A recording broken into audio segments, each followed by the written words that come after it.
Hola y bienvenidos a Random Access History, el podcast que les habla de problemas, angustias y preguntas de la historia en relación con la tecnología, los videojuegos, el mundo digital y en general la cultura pop. Como siempre estamos Elvis, @Elvis con Z Rojas y José, @JoseGeekLML.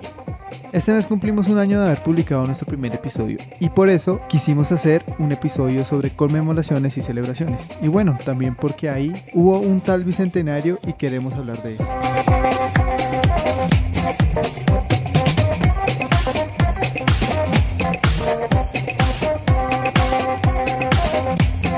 Bueno, Elvis, entonces, ¿de qué vamos a hablar hoy? ¿Cómo así que cumplimos años? Feliz cumpleaños del podcast. Feliz cumpleaños a Random Access History. Y ¿Cómo pasa el tiempo, no? Sí, Un año. Un añito año ya. Aquí. Y un tal bicentenario. Dizque 7 de agosto, bicentenario de la independencia. ¿Qué es esa vaina? Es chistoso porque... Obviamente nosotros sabemos que esa vaina, somos historiadores, pero pues es como para poner el ambiente. Sí, igual en el 2010 también hubo como todo un vuelco también a la independencia, ¿no? Como que... Sí, salió bueno, alguien y dijo bicentenario y es que repollo. Pero pues... Bueno, básicamente hoy vamos a hablar de qué es conmemorar, por qué se conmemora y por qué se habla de conmemorar y no de celebrar, o en qué punto se puede hablar de celebrar y no conmemorar. Ajá. Y vamos a evaluar y a criticar lo que se ha hecho del bicentenario de la batalla del Boyacá. O sea, el actual. Este bicentenario. Bicentenario no 2019. No el del 2010. Aunque también tiene mucho que ver. Mis críticas también van a ir al del 2010, claro, aunque yo sí, estaba un poco más está pequeño. Enteramente relacionados. No me ha graduado del colegio. Yo estaba en séptimo. Aunque a mí me regalaron la versión del Profesor Superó del bicentenario. Uy, tremendo. Eso fue una de las mejores producciones audiovisuales del bicentenario 2010. Del 2010 se explicaba muchas cosas. Es interesante.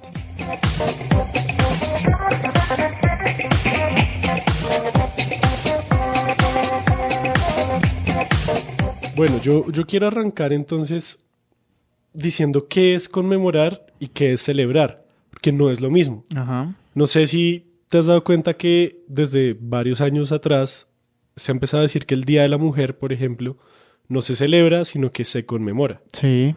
Lo mismo pasa con estas fechas como Bicentenario, Independencia, 20 de julio, 7 de agosto. Una cosa es celebrar y otra cosa es conmemorar. Entonces yo me puse la tarea de averiguar qué putas es conmemorar y llegué a la ingeniosa conclusión que es memorar con. Es decir, memorar de recordar y con de junto. Es decir, conmemorar es recordar colectivamente, recordar junto a alguien, recordar básicamente meter en la mente completamente recordar a alguien públicamente. Ok. Más o menos se trata de eso. Entonces uno generalmente conmemora fechas especiales, momentos especiales como cumpleaños, aniversarios, logros, qué sé yo. Sí. Digamos que el hecho de conmemorar implica abrir una discusión pública. Sí, también, como... claro. Digamos que conmemorar no se lleva de una manera individual. Puede que uno sí conmemore cosas personales. Sí, pero la gracia es que sea como junto a alguien y que se propicie un debate nuevo o una revisión o simplemente recordar lo que ya ha pasado. Ok. Entonces, para mí, estas fechas públicas, como que son festivos. Sí. Fechas festivas. Sí, todos los festivos que no sean religiosos, esos. Ok. Porque en Colombia tenemos muchos festivos religiosos que ni siquiera... Pregúntele a un cura, usted si se sabe por qué fue festivo hace tanto tiempo. No. Si algo se sabe, no, San José, ¿no? La Virgen No, y María. es de hecho porque uno mira en Google y salen como los festivos ahí, como el día de la patrona tal o de la Virgen, ¿no? Y uno, ¿qué? No, y uno sabe que es festivo, pero no sabe por qué. Sabe por qué, A sí. nadie le importa De por hecho, qué. uno solo espera el festivo. Y ya. Sí. Y ahorita estamos sufriendo porque en septiembre no hay festivos. No hay nada de festivos. O sea que los que trabajan, paila. Y los que tienen clase los lunes, pues paila. Paila, repaila. Conmemorar significa como abrir, es una oportunidad para reflexionar, para actualizarse en los temas que se están conmemorando, para pensar quiénes somos, para dónde vamos, para una reflexión y una autocrítica que pues debería estar en el debate público. Sí. También permite pensar, esto ya es como algo muy mío, en qué no se está conmemorando. O sea, ¿por qué se escoge esa fecha y no se escogen todas las demás? Porque un día de los 365 del año es importante para tal persona, para tal grupo de personas y no cualquier otro de los 364. Sí, que esto de conmemorar también lo pienso un poquito más en cuanto a la memoria y digamos que lo aterricé un poquito al contexto colombiano y es como de que no se repita y que no se olvide. Es cuando hay una matanza o hay un grave conflicto en un pueblo, en una ciudad, no sé, en el Club del Nogal, por ejemplo, donde hubieron grandes atentados. Si uno conmemora esa fecha es como decir, vea, aquí pasó esto y usted no se olvide de que pasó y de que es algo simbólico para nosotros. Entonces digamos que conmemorar... Volvemos a recordar recordar conjuntamente, colectivamente. Sí, es como un, venga, acuérdese. Como no lo olvide, acuérdese. De que si es bueno o malo, pues se debatirá ahorita más adelante. Por eso es que yo creo que es una oportunidad para el debate y para la reflexión, porque nos permite precisamente hacer esas preguntas de ¿fue bueno, fue malo? Bueno, a los historiadores no nos gusta tanto decir algo fue bueno, algo fue malo, sino algo pasó y este fue su significado. Pero sí, o sea, como que da el pie para eso, es el momento preciso para poder hablar de eso. El problema es cuando, en vez de hacernos esa pregunta que sería lo ideal, ¿no? De cuestionarnos qué pasó, cómo pasó, quiénes fueron, lo que se hace es como normalizar o glorificar y ya. Algunas cosas y ya. O sea, mantener un mismo discurso, una misma carreta sobre lo mismo, sobre los mismos y lo que pasó, pues pasó y ya.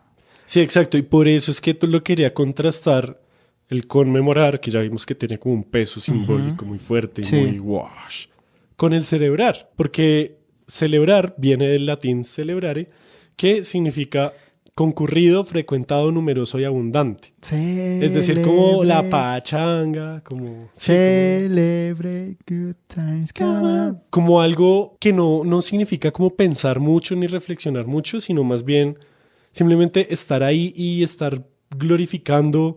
O en el caso de los 2 bicentenarios que hemos pasado en la última década, pues es una glorificación de unos héroes supuestamente patrios. Sí. En el caso específico del gobierno colombiano es glorificar un ejército nacional que nada tiene que ver con el ejército libertador de Simón Bolívar. O sea, unas cosas es una papa, otra cosa es una manzana, nada que ver. Sí. Y de un pasado común que se proyecta hacia el pasado, como que de aquí venimos y eso es lo que somos desde hace 200 años. Sí, digamos que hay una de las grandes diferencias que yo veo entre conmemorar y celebrar, pues ya sería, depende del grupo que quiera dar a conocer o que quiera recordar de alguna manera un evento. Pero hubo un capítulo en El Profesor Superó donde estaban celebrando los 20 años de la muerte de Piper Pimienta. Entonces llega el profesor Superó ahí como dice como... No, ustedes no tienen que celebrar eso, tienen es que conmemorar. Es que es eso. Por eso es que también el Día de la Mujer no se celebra, sino que se conmemora. Porque se están recordando colectivamente unos sucesos del pasado. O si no, se estaría disfrutando y celebrando básicamente la muerte de todas las mujeres trabajadoras que lucharon por esos derechos. Sí. Lo mismo pasa, siento yo, con el Bicentenario. Puede que el gobierno sí se sienta en la capacidad de celebrar, pero están celebrando vainas muy anacrónicas y muy aleatorias, parce. Claro. O sea, se están el 7 pegando de agosto, la batalla de Boyacá es una fecha tan aleatoria como decir, no, vamos a celebrar el 3 de diciembre. Bueno, puede que la batalla de Boyacá es más que nada un mito fundacional. Sí. Estas fechas de celebración, digamos, estatales, públicas, son más que nada mitos fundacionales. No digo que no hayan pasado, no digo que la batalla de Boyacá no tenga su propia importancia, la tiene, y en el momento supieron que la tenían. Pero así como se eligió el 7 de agosto, se puede haber elegido también la batalla del Pantano de Vargas, la batalla de Carabobo, otras batallas en la campaña del sur, de Pasto, de Quito. Es muy aleatorio y eso tiene mucho que ver con cómo terminó la historia y quién contó la historia. Sí. Igual el tipo de historia que se generaba en ese tiempo, es decir, en el siglo XIX, en plena ola libertaria, era lo que denominamos aquí en historia como la historia de hierro, de esos grandes héroes, de grandes personajes, de virtudes. Vamos para allá. Entonces, básicamente, uno entiende que ese tipo de historia se ve ahí, en ese contexto, pero que actualmente que se siga repitiendo, pues no tiene sentido, ¿no?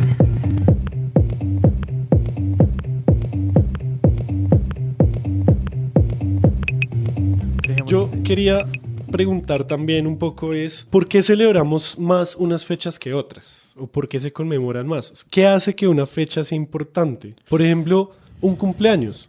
Listo, fue el día que naciste. Chévere porque sobreviviste un año más. A mí se me hace súper raro celebrar un cumpleaños porque no le veo... Pues está la pregunta, ¿no? ¿Es un año más o un año menos? Ush, claro. ¿Y cuándo empiezan a ser menos y cuándo empiezan a ser más? Pues porque, de hecho, Si yo me fuera a morir a los 40, yo ya estaría a la mitad de mi vida. Ajá. Debería tener mi crisis de mediana edad en este momento. Y la estoy teniendo. Vivo en crisis. Vivo en crisis la de mayor mediana parte del tiempo. Pero sí. Fechas como cumpleaños y aniversarios que son cosas muy personales, como Sí. listo. Tú naciste ese día, chévere poderte celebrar un año más de vida en ese momento. Nos casamos ese día, nos volvimos novios ese día, chévere. Estamos recordando y estamos celebrando Sí. porque estamos muy contentos de que eso haya pasado. Pero entonces, las fechas que le dicen a todo un país, Ujú. a más de 40 millones de personas, qué día deben o no celebrar o conmemorar algo. Eso se me hace también muy curioso, ¿no? Como muy, ¿quién decidió? ¿Por Claro. qué? Y nadie Sí, se sí, lo sí. pregunta, como que, No. no, sí, pues el Se 7 da de por agosto, sentado. tallado, ya que sí, Se ya. da por sentado. Como tradición, la vez pasada vi un meme que decía como, la tradición solamente es como la presión social de gente muerta, de nuestros Vea, antepasados pues. muertos. Interesante. Y eso tiene mucho que ver con políticas de la memoria. Sí. Con el hecho de cómo la memoria y un pasado colectivo tienen que ver con la política, con el manejo de un Estado y con la identidad nacional. Sí, ahí de un estado. entra en juego el nacionalismo, ¿no? O sea, cómo apropiamos, cómo hacemos de que estas personas que habitan este territorio pues van a sentir y van a coger un sentido de pertenencia, por así decirlo, de que esta es su patria y de que tienen que vivirla, ¿no? Yo, digamos que intentaría responder esa pregunta y creo que son fechas académicas. Pero O sea, qué tan académicas, yo diría sí, que- los académicos dicen que sí, digamos, la batalla de Boyacá fue importante y todo, pero no fue ni la más importante en la campaña, ni... Pero o sea, es que todo o sea, es un yo digo relato que- construido. Sí, claro, obviamente, todo a través del tiempo se ha reforzado.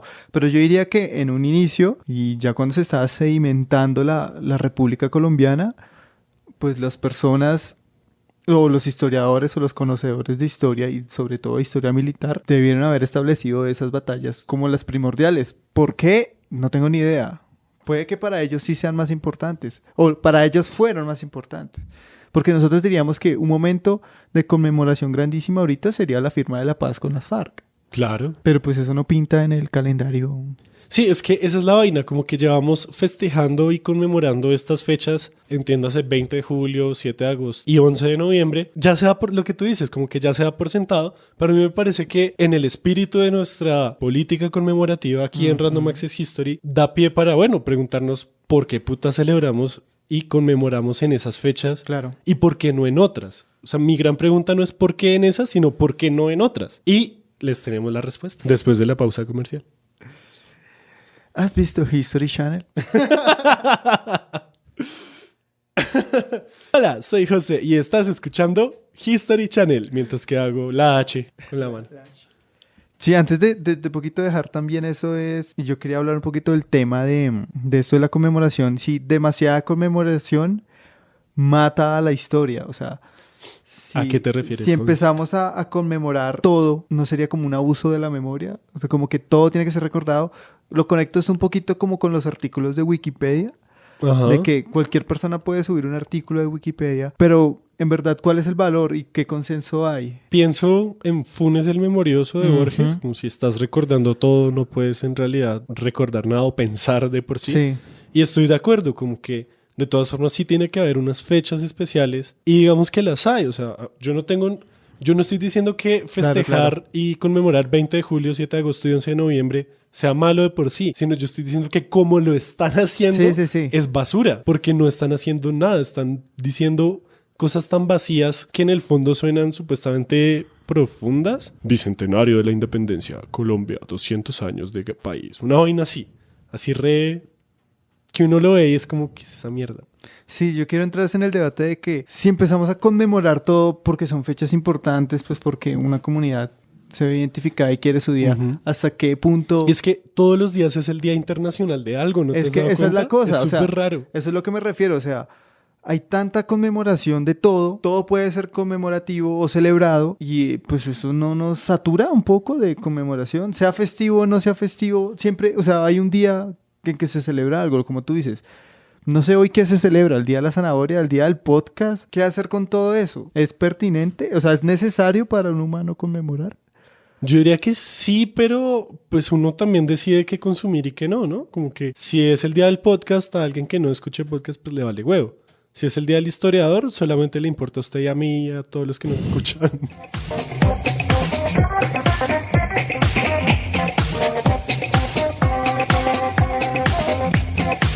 Entremos a hablar un poco de... Ahora sí viene la crítica.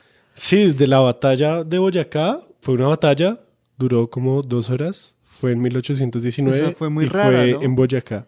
O sea, fue Al muy lado de un rara, puente. Al lado de un puente, que ese puente no es. No, o sea, cuando ustedes van al puente de Boyacá, ese no es el puente, no es eso el lo puente. construyeron después. Sí, o sea. En realidad no vamos a hablar de la batalla de Boyacá, sino de cómo conmemoramos y por qué conmemoramos la batalla de Boyacá. Sí. Realmente hay que arrancar con una pregunta. ¿Por qué es importante la batalla de Boyacá para los colombianos? Y me refiero a colombianos de República de Colombia de 1886 en adelante. Sí. No para los colombianos de la República de Colombia, fundada en 1819, que se desintegró en 1830, que es la Gran Colombia. Uh-huh. Usted póngase en el papel de alguien que no sabe mucho del tema. Uh-huh. Entonces yo le pregunto, ¿por qué es importante la batalla de Boyacá? O sea, usted no es un ciudadano ignorante, sino que usted está más o menos enterado de... Y yo le digo, Ok, listo. Yo diría que porque fue la última batalla que hubo en el territorio colombiano. no fue la última batalla que hubo en el territorio colombiano. Entonces debió de ser la batalla en la que se expulsan a los españoles del territorio colombiano. No necesariamente, porque también quedaban españoles tanto en Venezuela como en Quito y eso hacía parte del territorio llamado colombiano. O puede ser porque este ejército que venía de España, es decir, los que buscaban la reconquista, fueron expulsados en esa 7 de agosto en Tampoco, Boyacá. porque Bolívar después siguió campaña hacia el sur y siguió campaña en lo que hoy en día es Pero en el Venezuela. territorio colombiano. Pero es que el territorio colombiano no existía. El territorio colombiano era el territorio gran colombiano que compete a Venezuela, Ecuador, Panamá se une en el 1821 y Nueva Granada, que es lo que supuestamente hoy en día es Colombia, nuestra Colombia, en la que tú y yo nacimos. Uh-huh. Tampoco fue la batalla, digamos, militar más decisiva. Hay otras interpretaciones que dicen que el Pantano de Vargas en realidad fue más decisivo militarmente hablando que el puente de Boyacá. Entonces es muy aleatorio. Decir que el 7 de agosto selló la independencia es no comprender la campaña militar que traía Bolívar desde Angostura. Angostura hoy en día se llama Ciudad Bolívar y es una ciudad que queda a las orillas del río Orinoco en Venezuela. Sí. El man venía desde allá echando pata, caballo y mula hasta acá y esa fue la campaña que él dijo como voy a liberar a la Nueva Granada. Uh-huh. Y decir que el 7 de agosto es lo que sella eso, pues primero no es comprender todo ese proceso. Sí.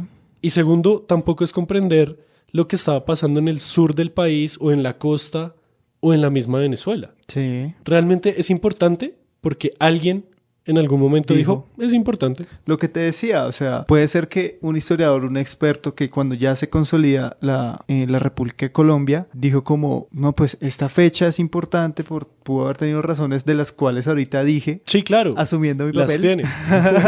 No, y seguramente las tiene. Sí, claro. Yo no digo que no sea que fue la batalla más boba ni nada. Sí, fue una batalla decisiva. En el momento ellos dijeron como aquí estuvo la victoria. Todo es como tan falso. Sí, o sea, es como montado ahí pegado con babas, dice mi papá. Sí, Está o sea, como con pegado. Yo busqué un poquito y vi que la mayoría como de esas, es que en inglés se dice misconceptions, pero vamos a decirles como exageraciones, Uh-huh.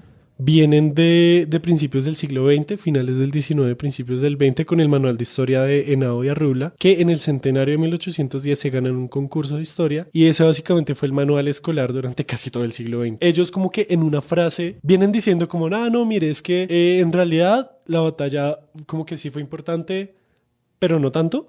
Pero luego en una frase dicen como, y ahí quedó sellada la independencia. Entonces se contradicen un poquito, Claro. pero como que con esa frase fue que ya quedamos como, uy, parece que aquí fue. Precisamente para tener una fecha Claro. en la que conmemorar, porque al año siguiente, en 1820, ya estaban celebrando el 7 de agosto, el primer año de la independencia. La gente, entonces, en ese momento, dijo que esa fecha era importante. Sí. Pero nosotros como historiadores tenemos una carta muy importante y es la de la retrospectiva, que Sí. nosotros vemos las cosas cuando ya pasaron Ajá. y no en el calor del momento. Por eso es que yo digo que estas fechas sirven como para reflexionar, realmente sí fue importante, realmente no fue importante, ¿por qué estamos celebrando? Claro. Decimos que, listo, la batalla de Boyacá es una fecha que se escogió un poco arbitrariamente Sí. por un grupo de personas, la hemos aceptado estos 200 años. Pues más que aceptada fue impuesta.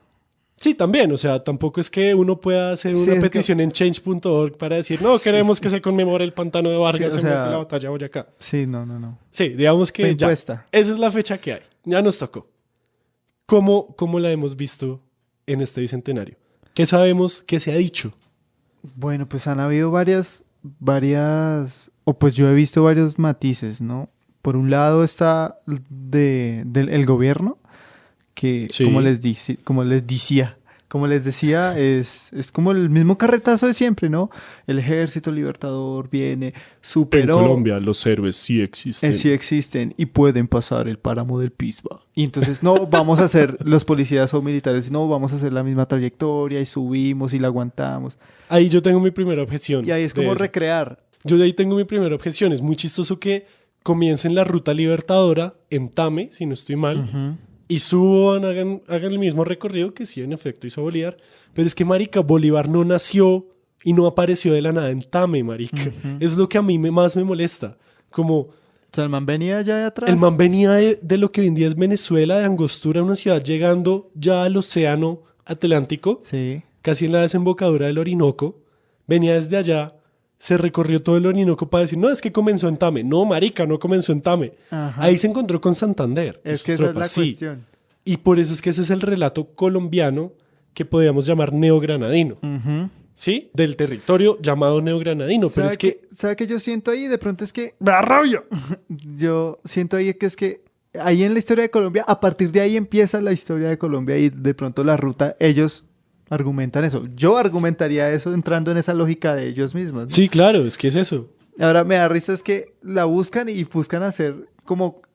Es como una expiación, es como sufrir lo mismo que sufrió Bolívar para salvar la patria, para sentirla. Sí, como la gente que hace Vía Crucis y se va Eso, azotando así, en la espalda. así. O sea, como que ellos van, pero pues ya se Parce, y esas calentamiento vainas como global. que a nadie y hay le... más calor, o sea... A nadie le parece chévere como que eso no tuvo tanto cubrimiento, como Sí, que no. las cuentas del Bicentenario las siguen 200 personas, de las cuales 150 somos historiadores, siguiéndolos para ver qué criticar. Entonces, ese por un lado. Ya en los medios de comunicación me vi una vaina del Canal 1 que hablaban sobre el puente, que si el puente sí era real, que no. Entonces había ni siquiera era un historiador, era como un asociado a la Academia Colombiana de Historia. Algo así, o sea, no decía Usted sabe historiador. el problema que tenemos Bueno, nosotros con sí, esa en fin, academia. el man decía que el puente era legítimo y no era legítimo, y bueno, daba unas argumentaciones que venía de España, pero que, bueno, en fin. O sea, yo dije como, pues eso no es relevante, o sea, diga, el puente no era el mismo que estaba en la O época. sea, ese puente que está ahí no es el que No está es. en la época. Y, Ya, y dígalo. luego decían como... Se ahorra mucho tiempo de no es la televisión. ubicación exacta, y mostraban luego un cuadro, o sea, una pintura, y se basaron en la pintura para recrear el puente y recrear la ubicación. Y del la lugar. pintura seguramente no era del mismo año o de la No, misma nada década. de eso, ni nada. o sea, no, fue una interpretación de una interpretación, o sea... y así se construye la historia. Eso por una parte, y luego el problema, y porque llamaron al man, era que él quería que una casa donde se quedó supuestamente Bolívar fuera patrimonio. O sea, el man se quedó a dormir ahí y quería que fuera patrimonio porque el man durmió ahí. Entonces yo decía como, ¿esto qué tiene que ver con la independencia? O sea, el Airbnb del siglo XIX. O sea... Nada que ver. O sea, sí, entonces yo decía como, Sí. venga, ¿cómo están cubriendo los medios? Y pues yo decía como, no, muy vainas muy banales que a la final la gente ni el mismo periodista le interesa. En cambio, yo me vi un videíto, creo que de Radiónica, muy bacano porque era un man en el 7 de agosto en el barrio de Bogotá, Ah, 7 de sí, agosto. yo lo vi.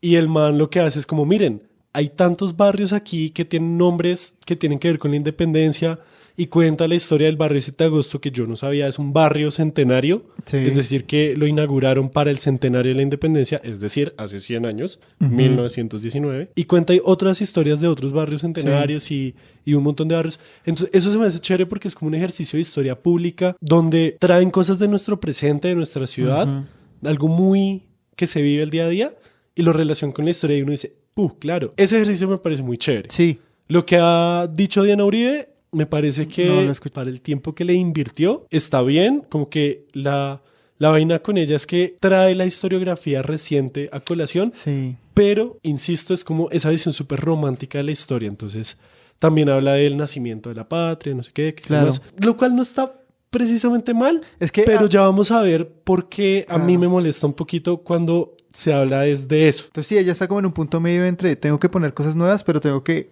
tomar aquellas cosas que las personas conocen o medio O saben. que hace sentir, Ajá. porque igual esa es como su Y forma de entonces contar la es historia. como, sí, ahí tengo que seguir un poquito este discurso, pero lo cambio, lo pinto de colores, no lo cambio totalmente. Exacto. Entonces, vemos que, por ejemplo, el gobierno, aparte de hablar de la batalla de Boyacá y decir que el ejército de hoy en día es el mismo ejército de ese entonces, Ah, sí. sí, porque eso es lo único que saben decir, como el glorioso ejército nacional que en serio no tiene nada que ver.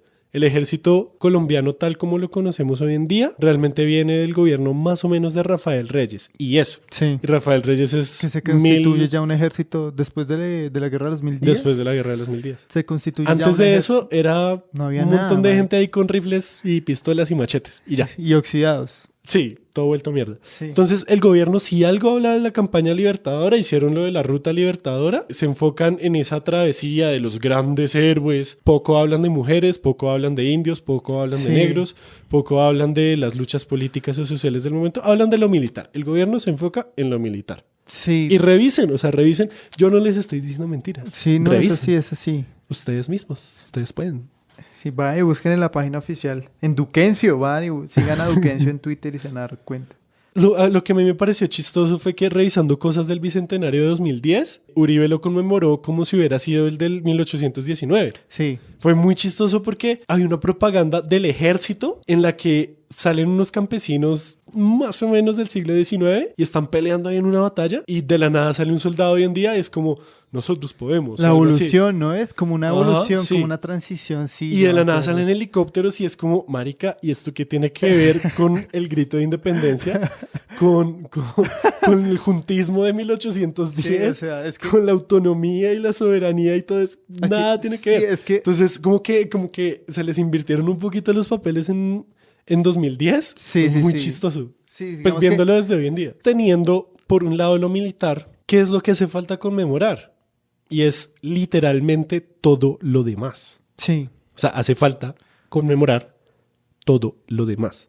Lo social, lo político, lo cultural, todo. Lo todo. conspiratorio también, ¿no? Sí, o sea, es que hace falta que hablen de todo lo demás. Y ahí es donde entra el otro lado de la moneda y es todo lo que se ha venido haciendo desde la academia, los libros, los artículos, Sí, sí, sí.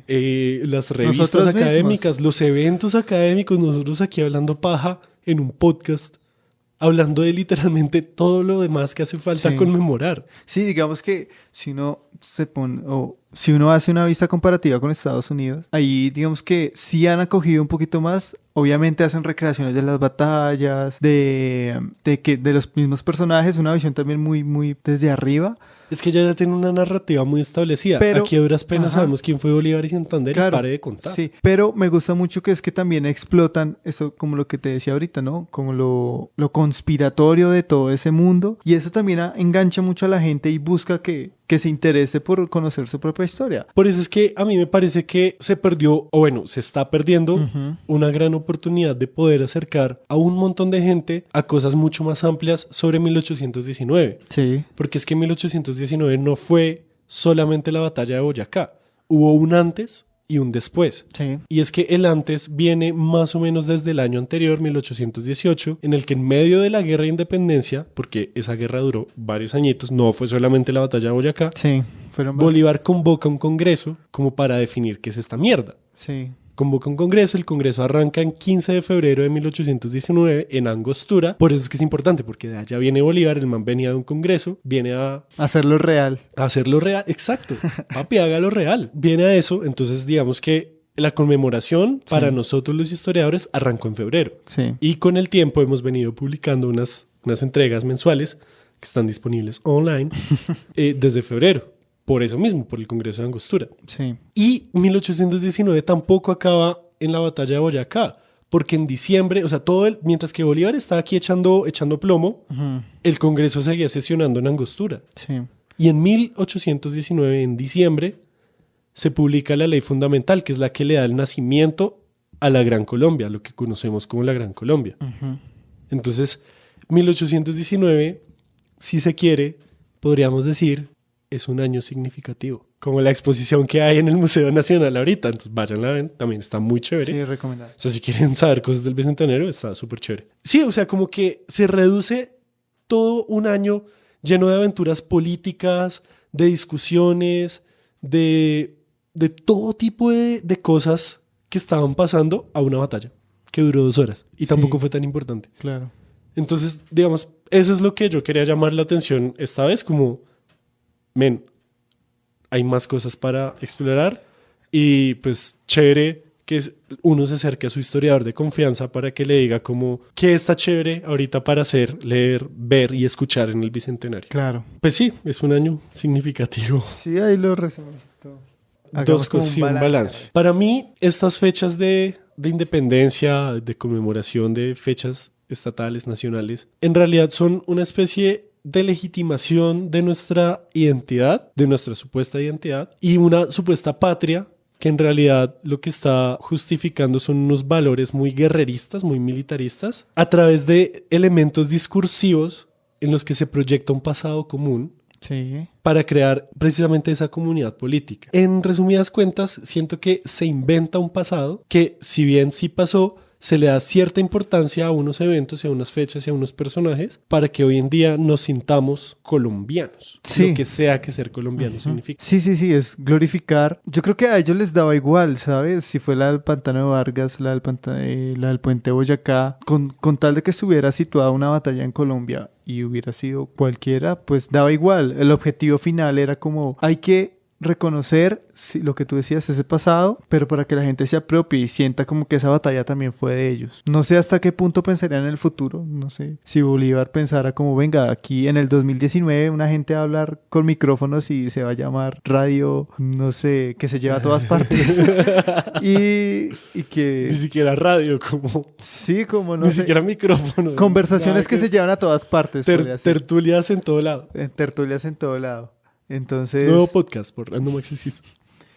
Entonces es como, sí, para que ellos se apropien de su territorio y de que el pasado es de todos. Que nos recoja sí o no, pues ya no es problema.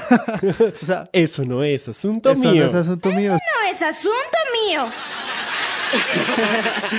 Ese no es asunto mío. Sí, esa era mi frase de siempre. Ese no es asunto mío. A ti no te sale, cállate. Yo más bien como un balance diría que por parte del Estado no creo que cambien mucho, a menos que el Estado... Es que no les conviene. O el status quo cambie, sí. Pero han habido muchas propuestas independientes y aliadas con ciertos ministerios. O sea, no necesariamente con la vicepresidencia, que es la encargada del Bicentenario. Nada que ver, Marta Lucía, ¿qué putas vas a ver de historia? Sí. Con todo respeto a Martuchis, ¿no? Sí, a Martuchis. Entonces hay muchas propuestas independientes que buscan alianzas con los ministerios y sacan cosas muy buenas, como por ejemplo lo que ustedes están haciendo con lo del tiempo, me parece muy bueno. Lo que hicieron con el profesor Superó del 2010 me parece muy bueno. Yo quería cerrar esta primera parte con una frase que dijo Daniel Pecó la semana pasada en un seminario en el que estuvimos, y el man habló de que estas fechas eran momentos fundadores que no fundan nada. Ahí le dejo.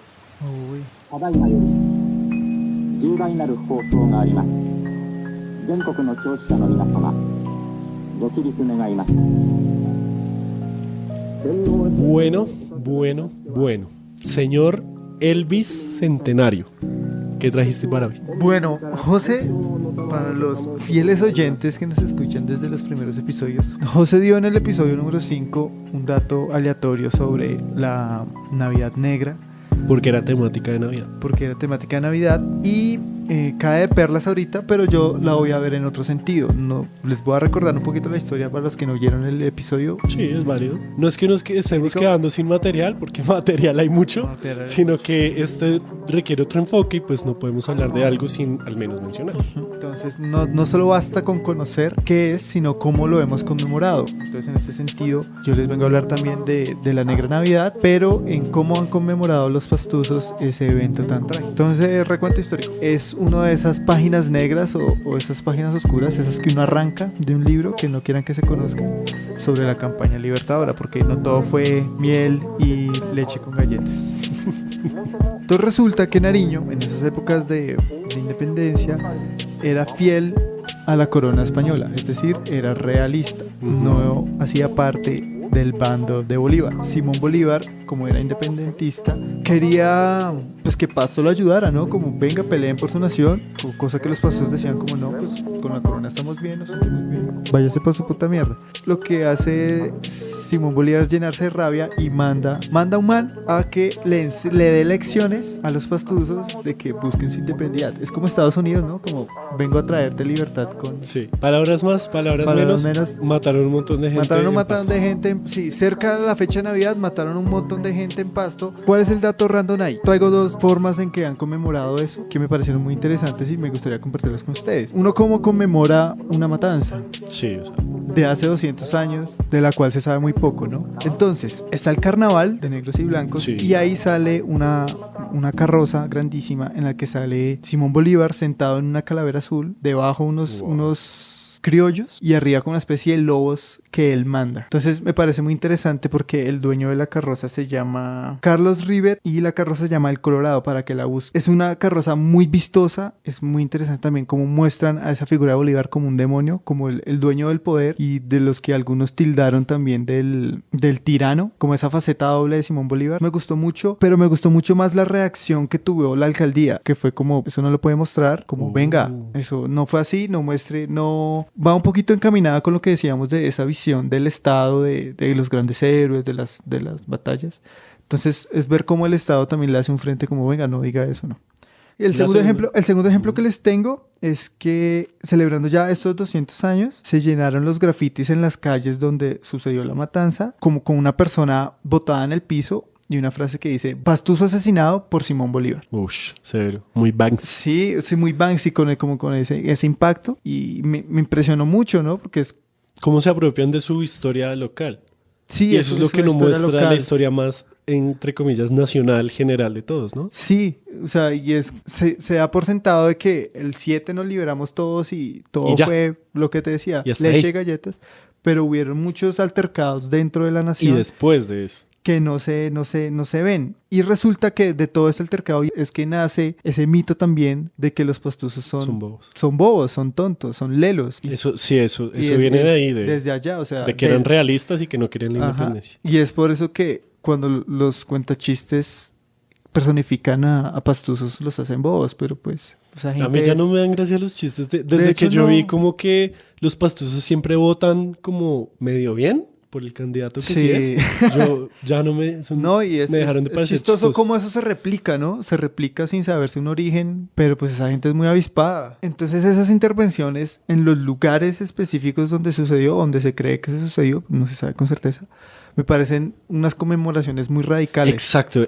Yo estaba pensando precisamente eso, como para eso es la conmemoración, para que se den ese tipo de debates, ese tipo de acciones. Yo quería hacer ese paralelo, el de la carroza en el carnaval, como podemos burlarnos, un toque burlesco, y el otro totalmente radical de, mire, esto pasó aquí y pues cuestiónese, ¿no? Entonces ese es mi dato random, como cómo conmemoramos también, no solo pensarnos qué conmemorarnos, sino cómo lo conmemoramos y cómo se ha conmemorado. Bueno, José, yo leo por aquí, la patria boba no fue tan boba, sí fue re estúpida. Bueno, no sé, es que siempre que usted dice la patria boba, yo le digo como no, eso no fue tan así. Ahora le voy a contar por qué no fue tan así. Y también tiene mucho que ver como con el hecho de cómo conmemoramos o cómo recordamos las cosas después de que sucedieron. Con los grandes mitos también. Ajá, con los grandes mitos. Vamos a hacerlo cronológicamente a ver cómo va. Okay. ¿Listo? Algo así va. Sin retomar el Big Bang, porque hay independencia. Arranquemos desde ahí. En 1808, Napoleón le pide permiso, entre comillas, a Carlos IV, rey de España en ese momento, para pasar e poder invadir a Portugal. Señor Carlos le dice, sí, claro. Pausa ahí, para ahí. Re loco, ¿no? Que un rey le pida a todo, déjeme cruzar, que todo bien. Ahí ya debería, si yo fuera Carlitos, yo ya tendría mis sospechas. Es como si uno estuviera en su casa y que dijeran, no, venga, déjenos cruzar. Marica, cuando yo vivía en una casa, los balcones eran pegados de dos casas. Y a los vecinos siempre se les quedaban las llaves Entonces nos timbraban para dejarlos subir al tercer piso, que se pasaran por el balcón y entraran a su casa. Ese es un acto de buena fe. ¿Qué pasa si tú te enteras después de que la intención es... No, invadir mi casa. Si tú ves que tu vecino está invadiendo las demás casas, que eso es lo que estaba haciendo, ¿no? O sea, es que es re estúpido. O sea, me parece muy estúpido. Bueno, retomando, Napoleón pide permiso para pasar a invadir Portugal. Carlitos le dice, sí, claro, siga, señor, está en su casa. Hágale un patrón. Y termina invadiendo España. Primer error. Entonces, hay unas vainas, un episodio que se llama Las Abdicaciones de Bayona, si no estoy mal. El caso es que Carlos, viendo esa crisis, abdica, es decir, le cede el trono a Fernando VII, que unas semanas después, con todo lo de la invasión, abdica y le cede el trono a Napoleón, que a su vez abdica y le cede el trono a José Bonaparte, su hermano, también conocido como... El Pepe Botellas. Como Pepe Botellas. Entonces, ¿qué pasa? Con todas estas abdicaciones, de Carlos a Fernando, de Fernando a Napoleón y de Napoleón a Pepe, pues hay una crisis, hermano, porque entonces ese man no es mi rey. Uh-huh. ¿Sí? Eso genera un movimiento de asambleas, tanto en España como en América, asambleas que buscan gobernar en nombre del rey.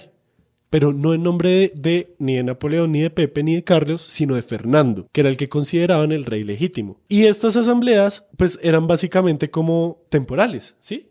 Porque, pues, obviamente el rey tiene que volver. Eso pasa tanto en América como en España. Y esto pasa porque el rey gobierna porque el rey es soberano. Sí. En ausencia del rey, esa soberanía, ese poder que queda flotando, pasa al pueblo. Por eso es que se crean las asambleas. Entonces, aquí en América, algunas de esas asambleas empezaron siendo autonomías, autonomistas. Uh-huh. Es decir, gobernamos en nombre del rey, pero separados de Pepe Botellas. Seguimos siendo fieles al rey, gobernamos, pero otras sí, porque tenían un proyecto más que nada económico y a veces político. Dieron como, no, ni mierda, ya ese rey pues ya se fue, ya de malas, el que se va para Barranquilla pierde su soberanía y nos volvemos independientes. Ese es el caso, por ejemplo, de Mompox. Y también después, en España, empiezan a llamar a una especie de congreso para hacer una constitución, una asamblea constitucional, más o menos. Pero resulta que, o sea, imagínate toda América, que es España, o sea, lo que hoy en día es de México y más arriba, porque había más territorios de España, para abajo. Todo eso era de España, parce. Y llamaron como 2 o 3 representantes, o sea, estoy exagerando los números, pero llamaron representantes de todas las provincias de la península ibérica de España, como tal. Llamaron resto de representantes y de América llamaron como nada. Sí. Entonces, pues claro, usted dice, marica, aquí somos más, aquí somos españoles, porque todos los americanos se consideraban españoles, porque hacen parte del mismo imperio, obviamente. Entonces, eso también es un problema de representación política, como, hermano, ¿cómo es que no nos están llamando a hacer la constitución? Sí. Y ahí es cuando se empiezan a radicalizar más de esos movimientos, a volverse independientes. Ahí es donde... Las huevas, nosotros ya no somos fieles a ustedes allá en España, no nos llamaron a participar, pues se jodieron. Y ahí es cuando muchas capitales de provincia, muchos pueblos se empiezan ya a independizar. Y ahí es cuando comienza, más o menos 1810, 1811, el periodo que conocemos hoy en día como la Patria Boba, que en realidad no es boba. En realidad había tanta confusión que, pues, o sea, en esa confusión yo ni siquiera he podido entender bien qué estaba pasando en ese momento y lo estoy viendo 200 años después. En el momento seguramente nadie más lo entendía. Y esa soberanía de la que hablamos dice que recae en el pueblo, pero es que pueblos hay muchos y hay muy variados y unos eran más importantes que otros, pero unos se creían más importantes que otros. Esa soberanía, en vez de recaer de una vez sobre un centro político como Bogotá o Cartagena, recayó sobre las provincias como tal, los pueblos pequeños. Uh-huh. Y eso creó como una fragmentación y una disputa de esas mismas soberanías. Entonces Santa Fe decía, no, yo soy más importante que usted, yo debería ser la capital. No, pero es que yo no quiero que usted sea la capital porque yo soy otra cosa y yo también soy importante. Y así, en realidad no fue una patria boba, sino fue unas soberanías múltiples y una disputa de soberanías en todo el territorio de lo que hoy en día es Colombia, pero que en ese momento no era nada. Eran un montón de ciudades-estado, de provincias-estado que no sabían qué hacer y estaban en una crisis y estaban mirando qué podían hacer y estaban empezando a soñar con lo que se podía llegar a hacer. Básicamente fue por la imposibilidad de constituir un gobierno legítimo para el conjunto del nuevo reino de Granada. Una vaina muy experimental que no se tenía certeza de nada. Los primeros ensayos republicanos como unos experimentos ahí súper raros. Y ya, eso es básicamente la patria boba. Ya después viene todo el proceso de reconquista cuando Fernando VII llega al poder. Uh-huh. Reconquista, mandan a Morillo primero a pacificar a reconquistar y luego a restaurar la monarquía aquí en América. Y por eso es que hay guerra de independencia en 1819, pues más o menos desde el 17 hasta el 19, hasta el 21, incluso hasta el 23. Hay guerras, como se está expulsando a los realistas de aquí de América. Y el término patria boba es una construcción realmente posterior. Sí. ¿Por qué? Por lo mismo que dijimos ahorita de los historiadores. Tenemos el beneficio de ver las cosas en retrospectiva, pero muchas veces lo que se hace es juzgar. Entonces, claro, cuando usted ya está constituido como un estado soberano, como Nueva Granada o Colombia, usted ve ese momento y dice, ay, qué brutos, ¿cómo no pudieron organizarse así? Sí, hubieran Entonces, hecho tal patria y tal y boba. tal. Y a mí lo que más me da puta rabia, weón, es que todos los chistes de independencia, ay, mi general, para informarle que la patria sigue siendo boba. Y todos esos chistes maricas de lugares comunes de patria boba me parecen tan estúpidos y tan sacados de contexto que me dan ganas de reírse. quejarme y hacer una petición en change.org. Pero son buenos, güey. Realmente le pusieron ese calificativo de boba fue porque cuando llegó esa reconquista, esa pacificación, como todo estaba tan fragmentado, pues Morillo pudo entrar muy fácil a reconquistar cada uno de los pedazos de la Nueva Granada. Sí, por eso fue que dijeron que era boba, pero en realidad no era boba, en realidad era un experimento muy novedoso Sí. que ni siquiera en Europa se estaba dando y es algo que hay que resaltar mucho. No fue un fracaso porque no puedes fracasar si no sabes lo que estás haciendo. Claro. Ese es mi lema de vida. Entonces ya saben que cuando les digan es que la patria en ese momento era la patria boba, ustedes digan no fue boba, fueron Soberanías múltiples. soberanías. Y ya, y con esas dos palabras tan elegantes, usted deja callado a cualquiera. O si te dicen como no, es que era guerra entre federalistas y centralistas, tú dices no, eran soberanías múltiples. Sí, ya, y con Y eso, le ¿quién das le va a decir que no? tres cachetadas Dígame, en la ¿quién le va a cara, decir así, que no? Y si no nos llaman y nosotros vamos y armamos allá el zafarrancho. La chupame el cu. Muchas gracias por escuchar Random Access History. Recuerde que estamos en Spotify, iTunes, Google Podcast, YouTube y todas las aplicaciones de podcast como Stitcher, iBox, Catsbox, TuneIn y en fin. Y que en SoundCloud por ahora encontrarán nuestros episodios más recientes. En cualquiera de estas apps podrán suscribirse para que cuando saquemos un nuevo episodio les llegue una notificación, correo o cualquier tipo de cosa. Si nos quieren apoyar más, se vale compartir este podcast con sus amigos, familiares, camaradas, arrocitos en bajo y hasta desconocidos. Esto nos ayuda mucho a crecer. También se vale seguidos en Facebook, Twitter e Instagram. En todos lados estamos como @podcastrah de Random Access History. En nuestras redes encontrarán memes, fuentes históricas, mapas, noticias y muchas otras cosas más para que sigan la historia que nos gusta contar aquí. Nos pueden escribir con preguntas, quejas, reclamos, sugerencias y hasta insultos. Yo no recibo insultos. Yo sí. Un especial agradecimiento a Sergio Tobar por la musicalización y al estudio podcastero por acogernos una vez más Muchas gracias. en este año ya. Feliz cumpleaños, Random Access History. En este feliz cumpleaños de Random Access History. De nuevo, gracias y se despiden como siempre quien les habla Elvis Rojas, @Elvis con Z Rojas. Y José Nicolás Jaramillo, @JoseGeekLML en todas las plataformas.